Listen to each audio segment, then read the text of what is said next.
जय माता दी। ओम नमः शिवाय। भगवान भोलेनाथ माता जी की कृपा आप पर और आपके परिवार पर सदा सर्वदा बनी रहे। आज मैं आप सभी के लिए सोमवार के व्रत में सुनी जाने वाली बहुत ही पावन और बहुत ही फलदायी कथा लेकर आई हूँ। सोमवार का दिन शंकर भगवान को समर्पित होता है। आज के दिन भक्त भोलेनाथ को प्रसन्न करने के लिए विशेष प्रकार की पूजा अर्चना करते हैं। कुछ लोग आज के दिन व्रत भी रखते हैं ताकि शिव की विशेष कृपा प्राप्त की जा सके। बाबा भोलेनाथ के आशीर्वाद के लिए आप भी सोमवार का व्रत कर रहे हैं तो शिव व्रत कथा को पढ़ना या सुनना जरूर चाहिए। भगवान भोलेनाथ की व्रत कथा को पढ़कर या सुनकर ही आप उपवास को पूरा कर सकते हैं। और जो लोग भी सोमवार का व्रत रखते हैं उनको पूरे विधि और विधान के साथ सोमवार का व्रत का पालन करना चाहिए। नारद पुराण के अनुसार सोमवार व्रत में व्यक्ति को प्रातः स्नान करके शिव जी को जल और बेलपत्र चढ़ाना चाहिए तथा शिव गौरी की पूजा करनी चाहिए। शिव पूजन के बाद सोमवार व्रत कथा सुननी चाहिए। इसके बाद केवल एक ही समय भोजन करना चाहिए। साधारण रूप से सोमवार का व्रत दिन के तीसरे दिन तक होता है, मतलब शाम तक रखा जाता है। सोमवार व्रत 3 प्रकार का होता है: प्रति सोमवार व्रत, सौम्य प्रदोष व्रत और 16 सोमवार का व्रत। इन सभी व्रतों के लिए एक ही विधि होती है। अब आइए सुनते हैं सोमवार व्रत की कथा। हे भोलेनाथ, हे माता पार्वती, जो भी भक्त आपकी इस कथा को सुन रहे हैं, हुंकार भर रहे हैं और कथा को कह रहे हैं, उनकी सभी मनोकामनाओं को पूर्ण करना, उनकी सभी विपत्तियों को, उनके रोग दोषों को हल लेना। अब आइए कथा का श्रवण करते हैं। एक बहुत ही धनवान साहूकार था जिसके घर धन आदि किसी भी प्रकार की कोई कमी नहीं थी, परंतु उसको एक दुख था कि उसका कोई पुत्र नहीं था। वे इसी चिंता में रात दिन रहता था। वह पुत्र की कामना के लिए प्रति सोमवार को शिव जी का व्रत और पूजन किया करता था तथा सायकाल को शिव मंदिर में जाकर शिव जी के श्री विग्रह के सामने दीपक जलाया करता था। उसके इस भक्ति भाव को देखकर एक समय श्री पार्वती जी ने शिव जी महाराज से कहा कि महाराज, ये साहूकार आपका अनन्य भक्त है और सदैव आपका व्रत एवं पूजन बड़ी श्रद्धा से करता है। इसकी मनोकामना पूर्ण करनी चाहिए। माता पार्वती की बात सुनकर शिव जी ने कहा कि हे पार्वती, यह संसार कर्म क्षेत्र है। जैसे किसान खेत में जैसा बीज बोता है वैसा ही फल काटता है, उसी तरह इस संसार में जो जैसा कर्म करता है वैसा ही वो फल भोगता है। पार्वती जी ने अत्यंत आग्रह से कहा, महाराज, जब यह आपका अनन्य भक्त है और इसको अगर किसी प्रकार का दुख है तो उसको अवश्य दूर करना चाहिए, क्योंकि आप सदैव अपने भक्तों पर दयालु होते हैं और उनके दुखों को दूर करते हैं। यदि आप ऐसा नहीं करेंगे तो मनुष्य आपकी सेवा तथा व्रत क्यों करेंगे। प्रिय भक्तों, पार्वती जी का ऐसा आग्रह देख शिव जी महाराज कहने लगे कि हे पार्वती, इसके कोई पुत्र नहीं है। इसी चिंता में यह अति दुखी रहता है। इसके भाग्य में पुत्र न होने पर भी मैं इसको पुत्र की प्राप्ति का वर देता हूँ, परंतु यह पुत्र केवल 12 वर्ष तक जीवित रहेगा। इसके पश्चात में मृत्यु को प्राप्त हो जाएगा। इससे अधिक मैं और कुछ इसके लिए नहीं कर सकता। यह सब बातें साहूकार सुन रहा था। इससे उसको ना तो कुछ प्रसन्नता हुई और ना ही कुछ दुख हुआ। वह पहले जैसा ही शिव जी महाराज का व्रत और पूजन करता रहा। कुछ साल व्यतीत हो जाने पर साहूकार की स्त्री गर्भवती हुई और 10वें महीने उसके गर्भ से अति सुंदर पुत्र की प्राप्ति हुई। साहूकार के घर में बहुत खुशी मनाई गई, परंतु साहूकार ने उसके केवल 12 वर्ष की आयु जान कोई अधिक प्रसन्नता प्रकट नहीं की और न ही किसी को भेद ही बताया। जब वह बालक 11 वर्ष का हो गया तो उस बालक की माता ने उसके पिता से विवाह आदि के लिए कहा, तो वे साहूकार कहने लगा कि अभी मैं इसका विवाह नहीं करूंगा, अपने पुत्र को काशी जी पढ़ने के लिए भेजूंगा। फिर साहूकार ने अपने साले को बुलाया, उसको बहुत सा धन देकर कहा, तुम इस बालक को काशी जी पढ़ने के लिए ले जाओ और रास्ते में जिस भी स्थान पर जाओ यज्ञ करते और ब्राह्मणों को भोजन कराते जाओ। प्रिय भक्तों, अब वो दोनों मामा भांजे यज्ञ करते और ब्राह्मणों को भोजन कराते जा रहे थे। रास्ते में उनको एक शहर पड़ा। उस शहर में राजा की कन्या का विवाह था और दूसरे राजा का लड़का जो विवाह करने के लिए बारात लेकर आया था वह एक आंख से काना था। उसके पिता को इस बात की बड़ी चिंता थी कि कहीं वर को देख कन्या के माता पिता विवाह में किसी भी प्रकार की अड़चन पैदा ना करते। इस कारण जब उसने अति सुंदर सेठ के लड़के को देखा तो मन में विचार किया कि क्यों न दरवाजे के समय इस लड़के से वर का काम चलाया जाए। ऐसा विचार कर वर के पिता ने उस लड़के के मामा से बात की तो वो राजी हो गए। उस लड़के को वर के कपड़े पहनाकर तथा घोड़ी पर चढ़ाकर दरवाजे पर ले गए और सभी कार्य प्रसन्नता से पूर्ण हो गए। वर के पिता ने सोचा कि यदि विवाह कार्य भी इसी लड़के से करा लिया जाए तो इसमें क्या ही बुराई है। ऐसा विचार करके लड़के और उसके मामा से कहा, यदि आप फेरो और कन्यादान के काम को भी करा दे तो आपकी बहुत बड़ी कृपा होगी। मैं इसके बदले में आपको बहुत कुछ धन दूंगा। तो उन्होंने उसको भी स्वीकार कर लिया और विवाह कार्य भी बहुत अच्छी तरह से संपन्न हो गया। जिस समय लड़का जाने लगा तो उसने राजकुमारी की चुंदड़ी के पल्ले पर लिख दिया कि तेरा विवाह मेरे साथ हुआ है, परंतु जिस राजकुमार के साथ तुमको भेजेंगे वह एक आंख से काना है और मैं काशी जी पढ़ने जा रहा हूँ। लड़के के जाने के पश्चात उस राजकुमारी ने जब अपनी चुंदड़ी पर ऐसा लिखा हुआ पाया तो उसने राजकुमार के साथ जाने से मना कर दिया और कहा कि यह मेरा पति नहीं है, मेरा विवाह इसके साथ नहीं हुआ है, वह तो काशी जी पढ़ने गया है। राजकुमारी के माता पिता ने अपनी कन्या को विदा नहीं किया और बारात वापस चली गई। उधर सेठ का लड़का और उसका मामा काशी जी पहुँच गए। वहाँ जाकर उन्होंने यज्ञ करना और लड़के ने पढ़ना शुरू कर दिया। जब लड़के की आयु 12 साल की हो गई, उस दिन उन्होंने यज्ञ रखा था कि लड़के ने अपने मामा से कहा, मामा जी आज मेरी तबीयत कुछ ठीक नहीं है।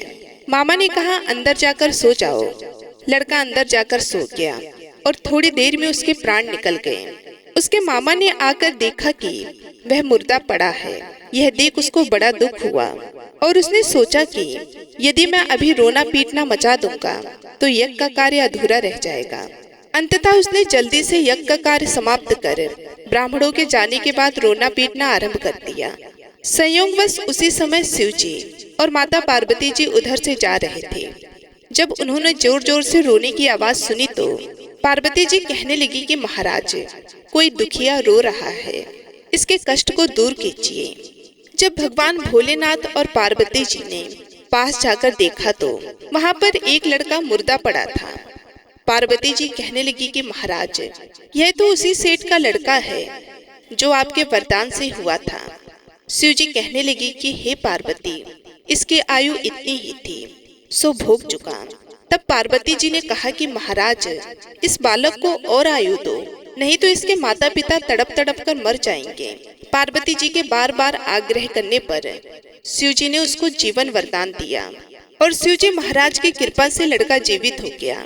शिव पार्वती कैलाश पर्वत पर चले गए। तब वह लड़का और मामा उसी प्रकार यज्ञ करते तथा ब्राह्मणों को भोजन कराते अपने घर की ओर चल पड़े। रास्ते में उसी शहर आए जहाँ उसका विवाह हुआ था।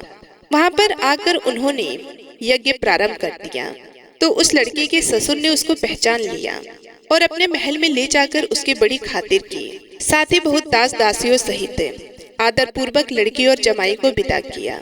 जब वह अपने शहर के निकट आए तो मामा ने कहा कि मैं पहले तुम्हारे घर जाकर खबर कर कर आता हूँ। जब उस लड़के का मामा घर पहुँचा तो लड़के के माता पिता घर की छत पर बैठे थे और यह प्रण कर रखा था कि यदि हमारा पुत्र सकुशल लौट आया तो हम राजी खुशी से नीचे आ जाएंगे, नहीं तो छत से गिरकर अपने प्राण खो देंगे। इतने में उस लड़की के मामा ने आकर यह समाचार दिया कि आपका पुत्र आ गया है, पर उनको विश्वास नहीं हुआ।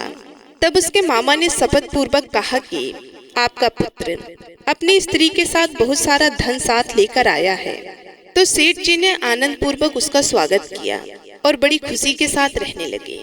इस प्रकार से जो कोई भी सोमवार के व्रत को धारण करता है अथवा इस कथा को पढ़ता या सुनता है उसकी समस्त मनोकामनाएं पूर्ण होती हैं। तो एक बार प्रेम से बोलिए भगवान भोलेनाथ की जय, माता पार्वती की जय। अब आइए सुनते हैं सौम्य प्रदोष व्रत की कथा। पूर्व काल में एक ब्राह्मणी अपने पति की मृत्यु के पश्चात निराश्रित होकर भिक्षा मांगने लग गई। वे प्रातः होते ही अपने पुत्र को साथ लेकर बाहर निकल जाती और संध्या होने पर घर वापस लौटती। एक समय उसको विंध्यर्व देश का राजकुमार मिला, जिसके पिता को शत्रुओं ने मारकर राज्य से बाहर निकाल दिया था। इस कारण वह मारा मारा फिरता था। ब्राह्मणी उसे अपने घर ले गई और उसका पालन पोषण करने लगी। एक दिन उन दोनों बालकों ने वन में खेलते खेलते गंधर्व कन्याओं को देखा। ब्राह्मण का बालक तो अपने घर आ गया, परंतु राजकुमार साथ नहीं आया, क्योंकि वह अंशुमति नाम की गंधर्व कन्या से बातें करने लगा था। दूसरे दिन वह फिर अपने घर से आया। वहां पर अंशुमति अपने माता पिता के साथ बैठी थी। उधर ब्राह्मणी ऋषियों की आज्ञा से प्रदोष का व्रत करती थी। कुछ दिन पश्चात अंशुमति के माता पिता ने राजकुमार से कहा कि तुम विंध्यर्व देश के राजकुमार धर्मगुप्त हो। हम श्री शंकर जी की आज्ञा से अपनी पुत्री अंशुमति का विवाह तुम्हारे साथ कर देते हैं। राजकुमार का विवाह अंशुमति के साथ हो गया। बाद में राजकुमार ने गंधर्वराज की सेना की सहायता से विंध्यर्व देश पर अधिकार कर लिया और ब्राह्मण के पुत्र को अपना मंत्री बना लिया। यथार्थ में यह सब उस ब्राह्मणी के प्रदोष व्रत करने का फल था। बस उसी समय से यह व्रत संसार में प्रतिष्ठित हुआ। तो एक बार प्रेम से बोलिए, भगवान भोलेनाथ की जय, माता पार्वती की जय। अब सुनिए भगवान शंकर की दूसरी कथा। बहुत समय पहले वास्कल नामक गांव में बिंदु नामक एक ब्राह्मण रहता था। वह अधर्मी, दुरात्मा और महापापी था। उसकी स्त्री बहुत सुंदर थी। उसका नाम चंचला था। वह सदा उत्तम धर्म का पालन करती थी, परंतु बिंदु वैश्यागामी था। इस तरह कुकर्म करते हुए बहुत समय व्यतीत हो गया। उसकी स्त्री काम से पीड़ित होने पर भी सदा धर्मनाश के भय से कलेश सहकर भी काफी समय तक धर्म भ्रष्ट नहीं हुई, परंतु आगे चलकर वह भी अपने दुराचारी पति के आचरण से प्रभावित होकर दुराचारी और अपने धर्म से विमुख हो गई। इस तरह दुराचार में डूबे हुए उन पति पत्नी का बहुत सा समय व्यर्थ बीत गया। वैश्यागामी दूषित बुद्धि वाला वह दुष्ट ब्राह्मण बिंदुकुरु में चला गया। बहुत समय तक नरक के दुखों को भोग कर वे मूढ़ बुद्धि पापी बिंद पर्वत पर भयंकर पिचास हुआ। इधर उस दुराचारी बिंदु के मर जाने पर वे चंचला नामक स्त्री बहुत समय तक पुत्रों के साथ अपने घर में रहती रही। पति की मृत्यु के बाद वह भी अपने धर्म से गिरकर पर पुरुषों का संग करने लगी थी। कहते हैं कि सती विपत्ति में भी अपने धर्म का पालन करना नहीं छोड़ती। यही तो तप है। कठिन तो होता है, लेकिन इसका फल बहुत मीठा होता है। एक दिन देवयोग से किसी पुण्य पर्व के आने पर वह अपने भाई बंधुओं के साथ गोकर्ण क्षेत्र में गई। उसने तीर्थ के जल में स्नान किया और बंधुजनों के साथ यहाँ वहाँ घूमने लगी। वह एक देव मंदिर में गई। वहाँ उसने एक ब्राह्मण के मुख से भगवान शिव की परम पवित्र एवं मंगलकारी कथा सुनी। ब्राह्मण कह रहे थे कि जो स्त्रियां वह विचार करती हैं, वे मरने के बाद जब यमलोक जाती हैं, तब यमराज के दूत उन्हें तरह तरह की यातनाएं देते हैं।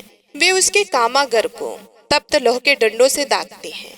तप्त लौह के डंडों से उसका संसर्ग कराते हैं। ये सारे दंड इतनी वेदना देने वाली होती है कि जीव पुकार पुकार कर कहता है कि अब वह ऐसा नहीं करेगा, लेकिन यमदूत उसे छोड़ते नहीं हैं। कर्मों का फल तो सभी को भोगना पड़ता है। देव, ऋषि, मनुष्य सभी इससे बंधे हुए हैं। ब्राह्मण के मुख से यह वैराग्य बढ़ाने वाली कथा को सुनकर चंचला भय से व्याकुल हो गई। कथा समाप्त होने पर सभी लोग वहां से चले गए। तब कथा बांसने वाले ब्राह्मण देवता से चंचला ने कहा कि हे ब्राह्मण, धर्म को न जानने के कारण मेरे द्वारा बहुत बड़ा दुराचार हुआ है। हे स्वामी, मेरे ऊपर कृपा करके मेरा उद्धार कीजिए। आपके प्रवचन को सुनकर मुझे इस संसार से वैराग्य हो गया है। मुझ मूर्छित वाली पापनी को धिक्कार है। मैं निंदा के योग्य हूँ। मैं बुरे विषयों में फंसकर अपने धर्म से विमुख हो गई थी। कौन मुझ जैसे को कुकर्म में मन लगाने वाली पापनी का साथ देगा?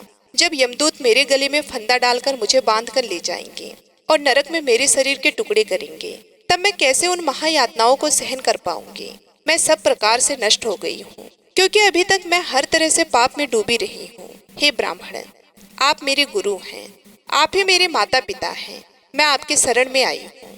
मुझ अबला का अब आप ही उद्धार कीजिए। इस प्रकार विलाप करती हुई चंचला ब्राह्मण देवता के चरणों में गिर पड़ी। तभी ब्राह्मण ने उसे कृपा पूर्वक उठाया और इस प्रकार कहा कि नारी, तुम सौभाग्यशाली हो, जो भगवान शंकर की कृपा से तुमने वैराग्यपूर्ण ये कथा सुनी है और कथा को सुनकर समय से अपनी गलती का एहसास कर लिया है। तुम डरो मत और भगवान शिव की शरण में जाओ। उनके परम कृपा से तुम्हारे सभी पाप नष्ट हो जाएंगे। मैं तुम्हें भगवान शिव की कथा सहित वह मार्ग बताऊंगा जिसके द्वारा तुम्हें सुख देने वाली उत्तम गति प्राप्त होगी। शिव कथा सुनने से तुम्हारी बुद्धि शुद्ध हो गई है और तुम्हें पश्चाताप हुआ है तथा मन में वैराग्य उत्पन्न हुआ है। पश्चाताप ही पाप करने वाले पापियों के लिए सबसे बड़ा प्रायश्चित है। जो मनुष्य अपने कर्मों के लिए प्रायश्चित नहीं करता वह उत्तम गति प्राप्त नहीं करता, परंतु जिसे अपने कुकृत्य पर हार्दिक पश्चाताप होता है वह अवश्य ही उत्तम गति का भागीदार होता है, इसमें कोई शक नहीं है। शुद्ध चित्त में ही भगवान शिव और माता पार्वती का वास होता है। वे शुद्ध आत्मा पुरुष सदा शिव के पद को प्राप्त होता है।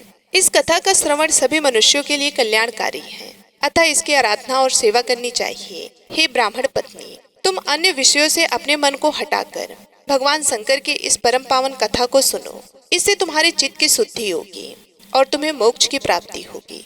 जो मनुष्य निर्मल हृदय से भगवान शिव के चरणों का चिंतन करता है उसकी एक ही जन्म में मुक्ति हो जाती है। ये कहकर वे ब्राह्मण चुप हो गए। उनका हृदय करुणा से भर गया। वे ध्यान में मग्न हो गए। ब्राह्मण का यह उपदेश सुनकर चंचला के नेत्रों में आनंद के आंसू छलक आए। वे हर्ष भरे हृदय से ब्राह्मण देवता के चरणों में गिर गई और हाथ जोड़कर बोली कि मैं कृतार्थ हो गई। हे ब्राह्मण शिव, भक्तों में श्रेष्ठ स्वामी, आप धन्य हैं। आप परमार्थदर्शी हैं और सदा परोपकार में लगे रहते हैं। हे साधु, मैं नरक के समुद्र में गिर रही हूँ, कृपया करके मेरा उद्धार कीजिए। जिस पौराणिक और अमृत के समान कथा की बात आपने की है उसे सुनकर ही मेरे मन में वैराग्य उत्पन्न हुआ है। उस अमृतमय कथा को सुनने के लिए मेरे मन में बड़ी श्रद्धा हो रही है। कृपया आप मुझे उसे सुनाइए। कथा सुनने की इच्छा मन में लिए हुए चंचला उन ब्राह्मण देवता की सेवा में वहीं रहने लगी। उस गोकर्ण नामक महाक्षेत्र में उन ब्राह्मण देवता के मुख से चंचला भगवान शिव की भक्ति, ज्ञान और वैराग्य बढ़ाने वाली और मुक्ति देने वाली परम उत्तम कथा को सुनकर कृतार्थ हुई। उसका चित्त शुद्ध हो गया। वे अपने हृदय में शिव के सगुण रूप का चिंतन करने लगे। वे सदैव शिव सच्चिदानंद में स्वरूप का स्मरण करती थी। इसके बाद वह अपना समय पूर्ण होने पर चंचला ने बिना किसी कष्ट के अपना शरीर त्याग दिया। उसे लेने के लिए एक दिव्य विमान वहां पहुंचा। यह विमान शोभा साधनों से सजा था और शिवगढ़ों से सुशोभित था। चंचला विमान से शिवपुरी पहुंची। उसके सारे पाप धुल गए। वह दिव्य रूप धारणी दिव्यांगना हो गई थी। वे गौरांग देवी मस्तक पर अर्धचंद्र का मुकुट और अन्य दिव्य आभूषण पहने शिवपुरी में पहुंची। वहां उसने सनातन देवता त्रिनेत्रधारी महादेव शिव को देखा। सभी देवता उनकी सेवा में भक्ति भाव से उपस्थित थे। उनके अंग की कांति करोड़ों सूर्य के समान प्रकाशित हो रही थी। 5 मुख और हर मुख में 3-3 नेत्र थे। मस्तक पर अर्धचंद्र आकार मुकुट शोभायमान हो रहा था। कंठ में नील चिन्ह। उनके साथ में देवी गौरी विराजमान थी जो विद्य युक्त पुंज के समान प्रकाशित हो रही थी। महादेव जी की कांति कपूर के समान गौर थी। उनके शरीर पर श्वेत वस्त्र थे तथा शरीर श्वेत भस्म से युक्त था। इस प्रकार भगवान शिव के परम उज्जवल रूप के दर्शन कर चंचला बहुत प्रसन्न हुई। उसने भगवान को बारंबार प्रणाम किया और हाथ जोड़कर प्रेम, आनंद और संतोष से युक्त होकर विनीत भाव से खड़ी हो गई। उसके नेत्रों से आनंद के आंसुओं की धारा बहने लगी। भगवान शंकर और भगवती गौरी उमा ने करुणा के साथ सौम्य दृष्टि से देखकर चंचला को अपने पास बुलाया। उमा ने उसे प्रेम पूर्वक अपनी सखी बना लिया। चंचला सुख पूर्वक भगवान शिव के धाम में उमा देवी की सखी के रूप में निवास करने लगी। एक दिन चंचला आनंद में मग्न उमा देवी के पास गई और दोनों हाथ जोड़कर उनकी इस स्तुति को करने लगी। हे गिरिराज नंदिनी, हे अस्कंद माता, हे उमा माता, आप सभी मनुष्यों एवं देवताओं द्वारा पूजित तथा समस्त सुखों को देने वाली हैं। आप शंभु प्रिया हैं। आप ही सगुणा और निगुणा हैं। हे सच्चिदानंद स्वरूपा, आप ही प्रकृति की पोशाक है। हे माता, आप ही संसार के सृष्टि, पालन और संहार करने वाली हैं। इस प्रकार सद्गति प्राप्त चंचला देवी की स्तुति कर शांत हो गई। उसकी आंखों में प्रेम के आंसू उमड़ आए। तब शंकर प्रिय भक्त वत्सला उमा देवी ने बड़ी प्रेम से चंचला को चुप कराते हुए कहा कि सखी चंचला, मैं तुम्हारी इस स्तुति से प्रसन्न हूँ। बोलो, क्या वर मांगती हो? तब चंचला बोली कि हे गिरिराज कुमारी, मेरे पति बिंदु इस समय कहाँ हैं? उनकी स्थिति कैसी है? मुझे बताइए और कुछ उपाय कीजिए ताकि हम फिर से मिल सके। हे महादेवी, मेरे पति एक शूद्र जाति वैश्य के प्रति आसक्त थे और पाप में ही डूबे रहते थे। गिरिजा बोली, बेटी, तुम्हारा पति बिंदु पापी था। उसका अंत बड़ा भयानक हुआ। वैश्य का उपभोग करने के कारण वे मूर्ख नरक में अनेक वर्षों तक अनेक प्रकार के दुख भोग कर अब शेष पाप को भोगने के लिए विंध्य पर्वत पर पिशाच की योनि में रह रहा है।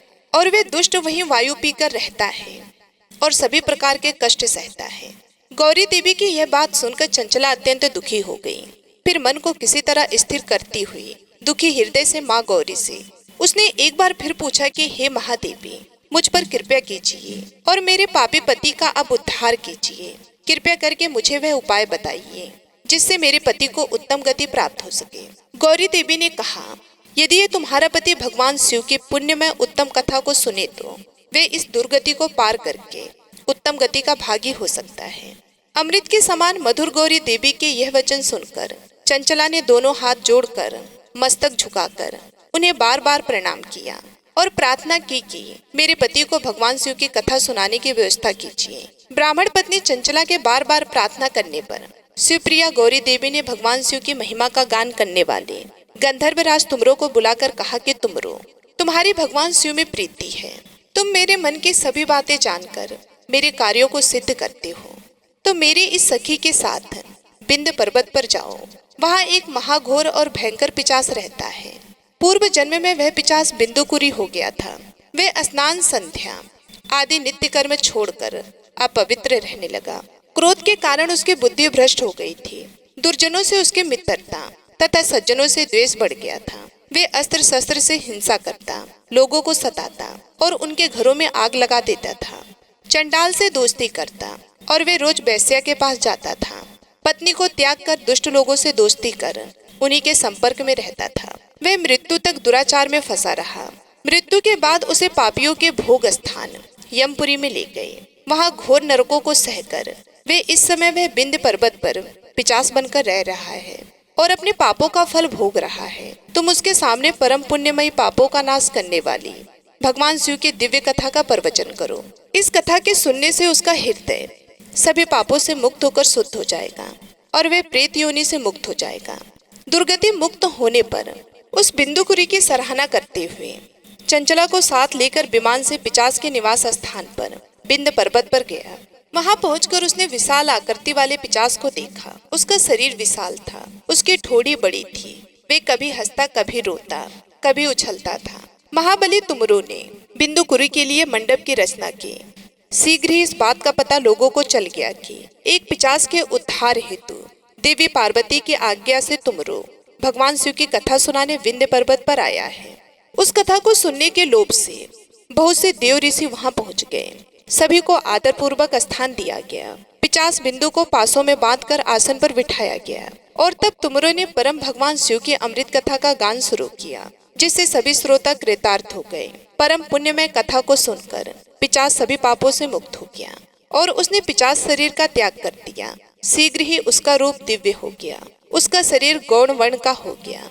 शरीर पर श्वेत वस्त्र एवं पुष्पों के आभूषण आ गए। इस प्रकार दिव्य देहधारी होकर बिंदु अपनी पत्नी चंचला के साथ स्वयं भी भगवान शिव का गुणगान करने लगा। उसे दिव्य रूप में देखकर सभी को बहुत आश्चर्य हुआ। उसका मन परम आनंद से परिपूर्ण हो गया। सभी भगवान महेश्वर के अद्भुत चरित्र को सुनकर कृतार्थ होकर उनका यशोगान करते हुए अपने अपने धाम को चले गए। बिंदु अपनी पत्नी चंचला के साथ विमान में बैठकर शिवपुरी की ओर चल दिया। महेश्वर के गुणों का गान करता हुआ बिंदु अपनी पत्नी चंचला और तुमरो के साथ शीघ्र ही शिव धाम पहुँच गया। भगवान शिव देवी पार्वती ने उसे अपना पार्षद बना लिया। दोनों पति पत्नी सुख पूर्वक भगवान महेश्वर एवं देवी गौरी के श्री चरणों में अविचल निवास पाकर धन्य हो गए। बोलिए उमा महेश्वर भगवान की जय। बड़ी ही श्रद्धा और भक्ति के साथ अब आप सुनिए सोमवार की दूसरी कथा। एक बार की बात है, माता पार्वती शिव जी को पति के रूप में प्राप्त करने के लिए घोर तप कर रही थी। उनके तप को देखकर देवताओं ने शिव जी से देवी की मनोकामना को पूर्ण करने की प्रार्थना की। शिव जी ने पार्वती जी की परीक्षा लेने के लिए सप्त ऋषियों को भेजा। सप्त ऋषियों ने शिव जी के सैकड़ों अवगुण गिनाए, पर पार्वती जी को महादेव जी के अलावा किसी और से विवाह मंजूर नहीं था। तब शंकर जी ने स्वयं पार्वती जी की परीक्षा लेने की ठानी। तब भगवान शंकर स्वयं प्रकट हुए और पार्वती जी को वरदान देकर अंतर ध्यान हुए। इतने में पार्वती माता जहाँ पर तप कर रही थी, वहीं पास में तालाब में मगरमच्छ ने एक लड़के को पकड़ लिया। लड़का जान बचाने के लिए चिल्लाने लगा, तब पार्वती जी से उस बच्चे की चीख सुनी नहीं गई। द्रवित होकर वे तालाब पर पहुंची। वहां देखा कि मगरमच्छ लड़के को तालाब के अंदर खींच करके ले जा रहा था। लड़के ने देवी को देखकर कहा कि मेरी माता और पिता और भाई बंधु कोई नहीं है, आप मेरी रक्षा करें। तो पार्वती जी ने कहा कि मगरमच्छ, इस लड़के को छोड़ दो। मगरमच्छ बोला, दिन के छठे पहर में जो मुझे मिलता है मैं उसे अपना आहार समझकर स्वीकार कर लेता हूँ, यह मेरा नियम है। ब्रह्मदेव ने दिन के छठे पहर में इस लड़के को मेरे लिए भेजा है, तो मैं इसे क्यों छोड़ूं? पार्वती जी ने विनती की कि तुम इसे छोड़ दो, बदले में तुम्हें जो चाहिए वह मुझसे कहो। तो मगरमच्छ बोला कि एक शर्त पर मैं इसे छोड़ूंगा। आपने तप करके महादेव जी से जो वरदान लिया है, यदि उस तप का फल मुझे दे दो तो मैं इसे छोड़ दूंगा। पार्वती जी तुरंत तैयार हो गई। उन्होंने कहा, मैं अपने तप का फल तुम्हें देने को तैयार हूँ, लेकिन तुम इस बालक को छोड़ दो। मगरमच्छ ने समझाया, सोच लो देवी, जोश में आकर संकल्प मत करो। हजारों वर्षों तक जैसा तप किया है वैसा देवताओं के लिए भी संभव नहीं है। उसका सारा फल इस बालक के प्राणों के बदले चला जाएगा। पार्वती जी ने कहा कि मेरा निश्चय पक्का है, मैं तुम्हें अपने तप का फल देती हूँ, तुम इसको जीवन दे दो। मगरमच्छ ने पार्वती जी से तप दान करने का संकल्प करवाया। तप का दान होते ही मगरमच्छ का देह तेजी से चमकने लगा और वह बोला कि हे पार्वती, यह देखो, तप के प्रभाव से मैं तेजस्वी बन गया हूँ। तुमने जीवन भर की पूंजी एक बच्चे के लिए व्यर्थ कर दी है। चाहो तो अपनी भूल सुधारने का एक मौका और दे सकता हूँ। तब पार्वती जी ने कहा कि हे ग्राह, तब तो मैं पुनः कर सकती हूँ, किंतु यदि तुम इस लड़के को निगल जाते तो इसका जीवन वापस नहीं मिल सकता था। देखते ही देखते वह लड़का अदृश्य हो गया और मगरमच्छ भी लुप्त हो गया। पार्वती जी ने विचार किया, मैंने तप तो दान कर दिया है, अब पुनः से तप आरंभ करूंगी। पार्वती जी ने फिर से तप करने का संकल्प किया। भगवान सदाशिव फिर से प्रकट होकर बोले कि हे पार्वती, भला आप तप क्यों कर रही हो? तब पार्वती जी ने कहा कि प्रभु, मैंने अपने तप का फल दान कर दिया है। आपको पति रूप में पाने के संकल्प के लिए मैं फिर से वैसा ही घोर तप करके आपको प्रसन्न करूंगी। तो महादेव जी बोले, मगरमच्छ और लड़के दोनों रूपों में मैं ही था। तुम्हारा चित्त प्राणी मात्र में अपने सुख दुख का अनुभव करता है या नहीं, इसकी परीक्षा लेने के लिए मैंने यह लीला रची थी। अनेक रूपों में दिखने वाला मैं एक ही हूँ और अनेक शरीरों से अलग निर्विकार हूँ। तुमने अपना तप मुझे ही दिया है, इसलिए अब और तप करने की कोई आवश्यकता नहीं है। देवी ने महादेव जी को प्रणाम कर प्रसन्न मन से विदा किया। प्रेम से बोलिए भगवान शंकर और माता पार्वती की जय। अब आप सुनिए तीसरी कथा। एक बार नारद जी ने भोलेनाथ जी की स्तुति करके पूछा कि प्रभु, आपको प्रसन्न करने के लिए सबसे उत्तम और सुलभ साधन क्या है? हे त्रिलोकीनाथ, आप तो निर्विकार और निष्काम हैं, आप सहज ही प्रसन्न हो जाती है। फिर भी मेरी जानने की इच्छा है कि आपको क्या प्रिय है। तब भी मेरी जानने की इच्छा है कि आपको क्या प्रिय है। तब शिव जी बोले, नारद जी, वैसे तो मुझे भक्त के भाव सबसे प्रिय हैं, फिर भी आपने पूछा है तो मैं आपको बताता हूँ। मुझे जल के साथ साथ बिल्व पत्र बहुत प्रिय हैं। जो अखंड बिल्व पत्र मुझे श्रद्धा से अर्पित करती हैं, मैं उन्हें अपने लोक में स्थान देता हूँ। नारद जी भगवान शंकर और माता पार्वती की वंदना करके अपने लोक को चले गए। उनके जाने के पश्चात पार्वती जी ने शिव जी से पूछा कि हे प्रभु, मेरी यह जानने की बड़ी तीव्र इच्छा हो रही है कि आपको बेलपत्र इतने क्यों प्रिय हैं। कृपया करके मेरी जिज्ञासा को शांत कीजिए। तब शिव जी बोले कि हे शिवे, बिल्व के पत्ते मेरी जटा के समान हैं। उसका त्रिपत्र यानी 3 पत्ते ऋग्वेद, यजुर्वेद और सामवेद हैं। शाखाएं समस्त शास्त्रों का स्वरूप है। बिल्व वृक्ष को आप पृथ्वी का कल्प वृक्ष समझें, जो ब्रह्मा विष्णु और शिव स्वरूप हैं। हे पार्वती, स्वयं महालक्ष्मी जी ने शैल पर्वत पर बिल्व वृक्ष के रूप में जन्म लिया था। इस कारण भी बेल का वृक्ष मेरे लिए अति प्रिय है। महालक्ष्मी जी ने बिल्व का रूप धरा। यह सुनकर पार्वती जी कौतूहल में पड़ गईं और पार्वती जी कौतूहल से उपजी जिज्ञासा को